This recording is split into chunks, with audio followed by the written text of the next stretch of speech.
Bismillahirrahmanirrahim. Assalamualaikum warahmatullahi wabarakatuh.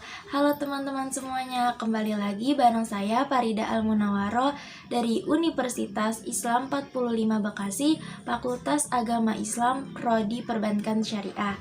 Di video kali ini saya akan menjawab beberapa soal pertanyaan ujian tengah semester mata kuliah terjemah yang diampu oleh Bapak dosen Fahrizal Pahlevi, LC/MSI. Nah, pertanyaan yang pertama yaitu jelaskan konsep terjemah dan sebutkan makna-makna yang terkandung dalam setiap bahasa.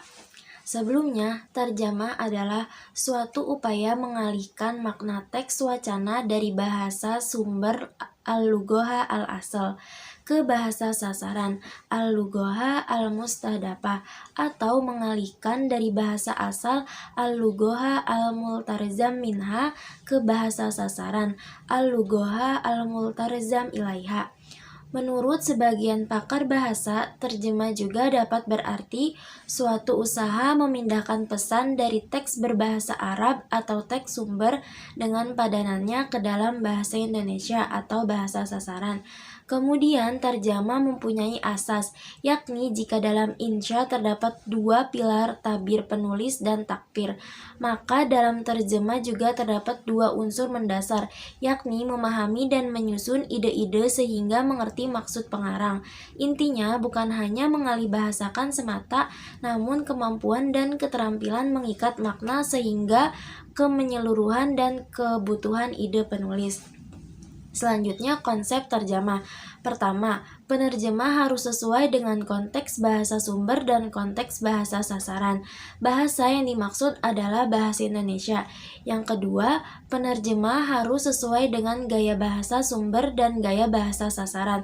Contohnya, kaidah dawiyah. Yang ketiga, penerjemah harus sesuai dengan ciri khas bahasa sumber dan ciri khas bahasa sasaran. Nah, secara umum makna yang terkandung dalam setiap bahasa dikelompokkan menjadi 5. Pertama, makna leksikal, yaitu unsur-unsur bahasa sebagai lambang atau peristiwa lain dan sebagainya. Yang kedua, makna gramatikal, yaitu hubungan antara unsur-unsur bahasa dalam satuan yang lebih besar, misalnya hubungan dalam prasa. Yang ketiga, makna konstekstual, yaitu hubungan antara ujaran dan situasi. Yang keempat, makna tekstual, yaitu berkaitan dengan teks atau wacana. Dan yang kelima, makna sosiokultural, yaitu makna yang erat kaitannya dengan sosio atau bahasa. Nah, langsung saja kita lanjut ke pertanyaan yang kedua, yaitu pertanyaannya, sebutkan dan jelaskan aspek-aspek bahasa. Pertama, keakuratan suatu terjemah ditentukan oleh keutuhan makna dalam terjemah tersebut. Tugas utama seorang penerjemah adalah menyampaikan makna dalam teks sumber ke teks sasaran. Makna sendiri adalah faktor paling penting dalam proses alihbahasa ini. Suatu terjemah dikatakan akurat apabila makna mampu tersampaikan sepenuhnya tanpa adanya penambahan atau pengurangan. Dibandingkan faktor lainnya, keakuratan adalah faktor terpenting yang tidak boleh diabaikan. Yang kedua, keberterimaan menjadi aspek penting dari suatu terjemah karena menentukan kepantasan suatu terjemah dilihat dari bahasa sasaran. Suatu terjemah dikatakan berterima apabila terjemah tersebut sesuai dengan kaidah-kaidah penulisan dalam bahasa sasaran. Terkadang penerjemah hanya menerjemahkan suatu teks per kata tanpa memperdulikan perbedaan style dari kedua bahasa tersebut. Yang ketiga, aspek keterbacaan erat kaitannya dengan target reader dari suatu teks. Sebelum mulai mengerjakan suatu teks, penerjemah harus mengetahui kira-kira siapa pembaca dari terjemah teks tersebut. Teks untuk anak-anak tentu sangat berbeda untuk orang dewasa. Buku cerita anak dikemas dalam bahasa yang sederhana dan ringkas. Selain itu, penggunaan istilah yang tidak umum juga dihindari. Suatu terjemah harus mudah dibaca dan dipahami oleh target pembaca. Selanjutnya yaitu pertanyaan ketiga. Jelaskan unsur-unsur terjemah, proses menerjemah, dan urgensitas terjemah dalam ekonomi Islam. Unsur-unsur terjemah terbagi menjadi bahasa sumber, bahasa sasaran, pesan, dan padanan. Pertama yaitu bahasa sumber menggunakan bahasa pengarang aslinya atau bahasa Arab. Adanya istilah yang sesuai dengan ilmu yang dibahas, penerjemah harus mempunyai kapabilitas pengetahuan terhadap buku sains yang diterjemah. Kedua yaitu bahasa sasaran. Bahasa terjemah tempat pesan gagasan itu terulang. Istilah-istilah yang diterjemahkan sesuai dengan maknanya dan penerjemah harus menguasai bahasa sasaran. Ketiga yaitu pesan dari bahasa aksi ke bahasa sasaran adalah inti dari proses penerjemah. Dilakukan dengan sedekat dan sehalus mungkin dan adanya analisa ke teks agar mencegah kesalahan penerjemah. Kelima yaitu padanan kesetaraan makna kalimat atau kata antara bahasa asli dengan bahasa sasaran dan tidak berubah maknanya. Proses penerjemah, penjagaan, analisa, pahaman, peristilahan, praktika, pengecekan, dan diskusi hasil. Urgensi terjemah dalam ekonomi Islam. Menguasai terjemah bahasa Arab merupakan hal penting bagi siswa perbankan syariah. Sebagaimana pepatah Arab mengatakan, Al-lughoha miftahul ulum. Bahasa adalah kunci untuk mendapatkan segala ilmu dan perbankan syariah termasuk di dalamnya. Syarat untuk menguasai perbankan syariah adalah harus memahami segala landasan, prinsip, dan dasar yang sesuai syariah. Penguasaan terjemah bahasa Arab sangat diperlakukan untuk menggali sumber-sumber utama hukum Islam, landasan prinsip, dan implementasinya, sehingga untuk mencapai bahasa syariah tersebut. Selanjutnya yaitu pertanyaan keempat. Pertanyaannya, jelaskan macam-macam tarjamah fauriyah, tarjamah hauriyah, tarjamah harfiyah, tarjamah maknawiyah, dan tarjamah mumtasilah. Yang pertama yaitu terjemah fauriyah. Terjemah fauriyah atau terjemah langsung atau terjemah lisan adalah terjemah yang dilakukan secara langsung atau tanpa suatu persiapan, seperti interpreter yang menerjemahkan atau meringkas pidato, diskusi, atau seminar. Nah, terjemah ini juga yang lebih tepat adalah jenis terjemah yang dihadirkan secara langsung begitu teks sumber selesai diucapkan atau dituliskan. Adapun sebaliknya, terdapat juga terjemah tidak langsung atau al-tarzama al-tahdariyah. Selanjutnya yaitu model ini juga sering disebut dengan terjemah biasa atau tidak langsung. Artinya penerjemah yang dilakukan dengan persiapan terlebih dahulu.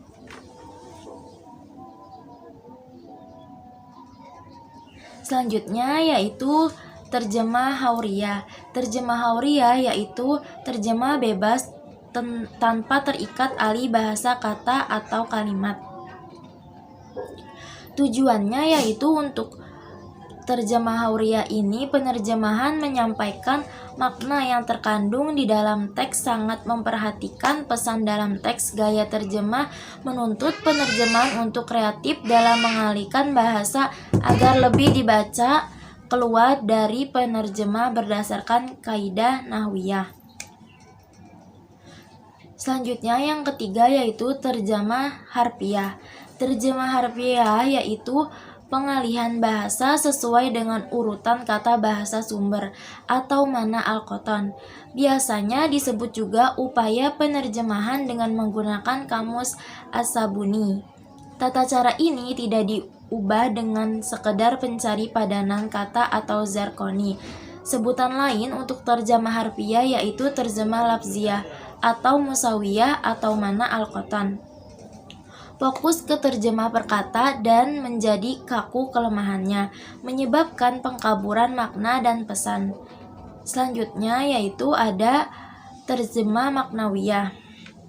Nah, terjemah maknawiyah ini disebut juga terjemah tafsir, yaitu alih bahasa tanpa terkait dengan urutan atau kata susunan kalimat bahasa sumber atau mana al-qoton, mengutamakan penyampaian makna daripada arti perkata. Nah, yang kelima atau yang terakhir yaitu ada tarjamah muntasilah. Nah, tarjamah muntasilah ini yaitu penerjemahan dengan menggunakan bahasa yang sama, bahasa sumber dengan bahasa sasaran, satu bahasa menerjemahkan dan menjelaskan pesan yang terkandung di dalam teks dengan satu bahasa. Nah, kita lanjut ke pertanyaan yang kelima, yaitu pertanyaan terakhir. Pertanyaannya adalah, jelaskan dan berikan contoh uslub syarti, uslub qasam, uslub mahdi dan zami, dan uslub ta'zub, uslub igra dan tazir, uslub ikhtisos, uslub istighsah, dan uslub istiqsam. Yang pertama, uslub syarti adalah bentuk kalimat yang di dalamnya terdapat ada, yakni perangkat baik berupa huruf lafaz atau apa saja namanya yang dengan perangkat ini terjadi ikatan antara dua kalimat. Ulama nahwu menamai perangkat dimaksud dengan adatul asyarti. Adapun dua kalimat yang paling berkaitan, yang pertama disebut kalimat syarat dan yang kedua disebut kalimat jawab atau jawabun syarti. Yang kedua uslub qasam.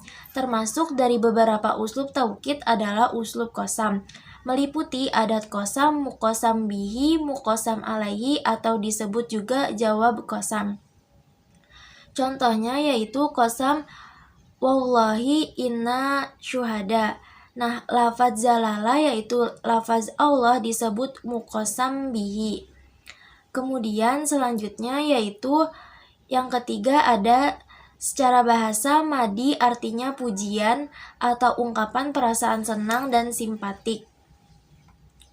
Nah, sedangkan zami adalah antonim madi yaitu ungkapan kebencian dan tidak simpatik. Kata yang dipakai untuk mengungkapkan dua perasaan tersebut biasanya senang dan diungkapkan ketidaksukaan. Contohnya pertama adalah ungkapan perasaan senang, pujian dan apresiatif kepada orang-orang yang berlaku adil. Kemudian dihususkan perasaan tersebut kepada Umar bin Abdul Aziz. Karenanya, uslub ini seperti berfungsi mentaukidkan pujian dan kesenangan. Demikian juga halnya pada contoh kedua, pengakuannya untuk perasaan tidak senang. Yang keempat ada uslub takjub. Secara bahasa, takjub artinya kekaguman atau keheranan, ungkapan kalimat yang terlontar dari seorang yang terkagum atau heran pada suatu hal. Dalam bahasa Arab disebut uslub takjub. Ada pola atau bentuk kalimat yang secara khusus dipakai oleh orang Arab saat mengekspresikan kekaguman mereka pada suatu atau keadaan. Contoh, ma'agada ma'a. Nah, yang kelima ada uslub igra atau tahzir. Igra adalah perintah dan anjuran untuk melakukan pekerjaan yang terpuji. Sedangkan tahfiz adalah perintah atau peringatan untuk tidak melakukan pekerjaan tercela. Kemudian, jadi uslub igra yaitu adalah pola pembentukan kalimat atau gaya bahasa yang dipakai untuk menganjurkan atau harapan melakukan perbuatan yang terpuji. Sedangkan uslub tazir adalah pola pembentukan kalimat peringatan agar tidak melakukan perbuatan tercela. Contohnya ungkapan dalam igra, alal barro wat taqwa. Selanjutnya yang keenam, uslub istisan. Uslub ihtisan yaitu uslub isim zahir disebut setelah dhamir mutakalim untuk menjelaskan dan mempertegas maksud pembicara. Seperti alaina al-qasam ana tastama bil qadari wal saya. Isim zahir yang menjelaskan maksud dalam isim domir dengan muktasas. Bisa juga isim zahir disebut setelah domir muktab. Namun hal ini seperti sangat jarang untuk domir ghaib, tidak bisa dijelaskan dengan isim zahir dalam kalimat. Yang ketujuh ada uslub istighosah. Secara bahasa, istighosah adalah bentuk masdar dan fiil al-istighos yastaghosah yang artinya meminta pertolongan atau bantuan. Jadi, uslub istighosah adalah bentuk kalimat yang bisa dipakai oleh orang Arab atau meminta bantuan atau pertolongan. Pada hakikatnya, uslub ini termasuk dari bagian uslub nida, yakni uslub memanggil. Hanya bedanya panggilan dalam uslub istighosah dikhususkan kepada zat atau orang yang bisa menolong permasalahan. Selanjutnya yang terakhir ada uslub istifham. Uslub istifham yaitu bentuk atau pola kalimat interrogatif, yakni satu bentuk kalimat untuk menanyakan sesuatu atau segala hal yang berkaitan dengan sesuatu tersebut. Ada beberapa perangkat untuk pembentukan uslub. Nah, disebut perangkat interrogatif. Nah, cukup sekian dari jawaban beberapa pertanyaan tadi. Semoga ilmu yang saya berikan bermanfaat, khususnya untuk diri saya pribadi dan umumnya kepada teman-teman semua yang telah menonton. Terima kasih atas waktunya untuk menonton video ini. Kurang lebihnya, mohon maaf. Wabillahi taufiq wal hidayah. Wassalamualaikum warahmatullahi wabarakatuh.